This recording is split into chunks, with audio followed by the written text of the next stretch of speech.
कुशल घर से बाहर निकला तो देखा सामने रमेश चाचा खड़े थे। उसने चाचा को देखा और उनके पास जाकर खड़ी डीडा हो गया।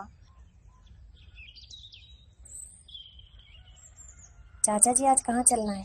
लेकिन रमेश चाचा बिना कुछ कहे आगे चले गए। कुशल बेमन से अपने घर में वापस आ गया।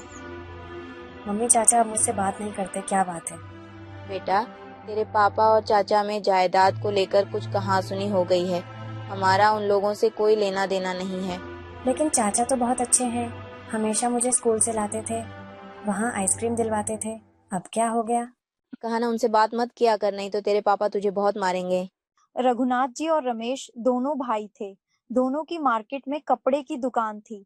पिताजी के मरने के बाद रघुनाथ जी और रमेश ने मिलकर दुकान को चलाया था।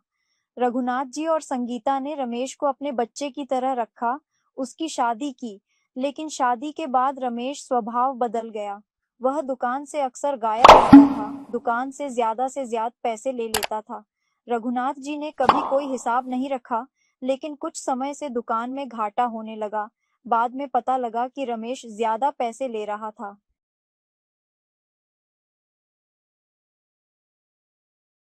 रमेश, जब हम महीने के अंत में बराबर पैसे लेते हैं तो तुम जमा खर्च के पैसे कैसे ले सकते हो?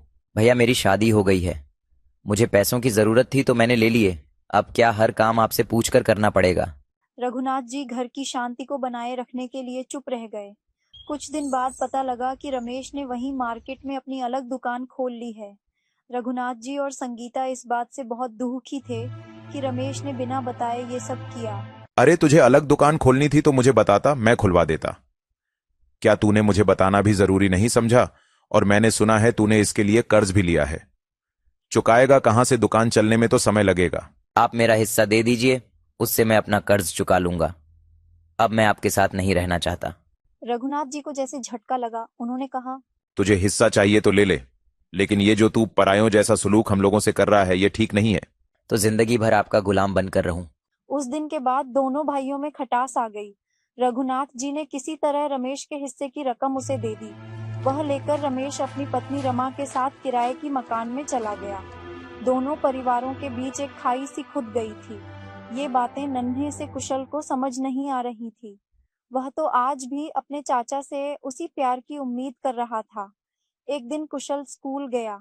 वहां उसकी तबीयत खराब हो गई। संगीता उसे घर लाई, उसे डॉक्टर को दिखाया गया। डॉक्टर ने अस्पताल में जाने को कह दिया। अस्पताल में जाने पर सारे टेस्ट किए गए तो पता लगा कुशल के पेट में इन्फेक्शन हो गया है। महीनों तक कुशल का इलाज चलता रहा। कुशल बहुत कमजोर हो गया था। एक दिन उसकी तबीयत ज्यादा बिगड़ी तो उसे अस्पताल में भर्ती कराना पड़ा। गुनाथ जी बहुत परेशान थे। एक दिन वह कुशल के लिए केमिस्ट से दवाई खरीद रहे थे, तभी रमेश वहां से गुजरा। उनके जाने के बाद उसने दुकानदार से पूछा तो उसने बताया कि वे तो अक्सर दवाई खरीदते हैं, उनका बेटा बीमार है। दुकानदार से अस्पताल के बारे में पूछकर रमेश सीधा अस्पताल पहुंच गया। उसने अपने भाई और डॉक्टर की बातें सुनी। देखिए, आपके बेटे का ऑपरेशन करना बहुत ज़रूरी है। आप समझते क्यों नहीं? डॉक्टर साहब, मैं पैसों का इंतजाम कर रहा हूं, लेकिन रकम इतनी बड़ी है, मुझे कुछ समय दीजिए। मैंने अपनी दुकान और घर दोनों गिरवी रखने की बात कर ली है। 2 दिन में पैसे आ जाएंगे। जो कुछ करना है जल्दी करो, नहीं तो पछताने के अलावा कुछ हाथ नहीं लगेगा। तभी रमेश आगे आया। भैया, इतना कुछ हो गया, आपने मुझे बताया नहीं। पता नहीं भाग्य में क्या लिखा है। तू कुशल से मिल ले, उसे अच्छा लगेगा। क्यों छोटे मास्टर चाचा को भूल गया? अब आइसक्रीम नहीं खानी? कुशल चाचा को देखकर बहुत खुश हुआ। संगीता की आंखों से आंसू बह रहे थे। चिंता मत करो भाभी, सब ठीक हो जाएगा। यह कहकर वह चला गया। अगले दिन सुबह डॉक्टर ने आकर बताया कि आज ही कुशल का ऑपरेशन करेंगे। डॉक्टर साहब, अभी तो पैसों का इंतजाम नहीं हो सका। क्या, लेकिन आपके पैसे तो जमा हो गए। रघुनाथ जी सोच रहे थे, तभी उनके कंधे पर किसी ने हाथ रखा। रघुनाथ जी ने पलटकर देखा तो रमेश और रमा दोनों खड़े थे। चिंता मत करो भैया, हमारा कुशल बिल्कुल ठीक हो जाएगा। मैंने कल ही अपनी दुकान बेच दी। अभी सुबह ही पैसे मिले तो मैं रमा को लेकर यहाँ आ गया। गुन्नाथ जी की आंखों से आंसू बह रहे थे। पगले, ये क्या किया? अब क्या करेगा बिना दुकान के? कुछ भी कर लूंगा भैया, लेकिन अपने बेटे को तड़पते नहीं देख सकता। कुछ भी क्यों, अपनी दुकान है ना, दोनों भाई वहीं बैठेंगे। दोनों भाई गले लग गए। यह देख कि रमा और संगीता की आंखें भी नम हो गईं। कुशल का ऑपरेशन हुआ, वह ठीक हो गया।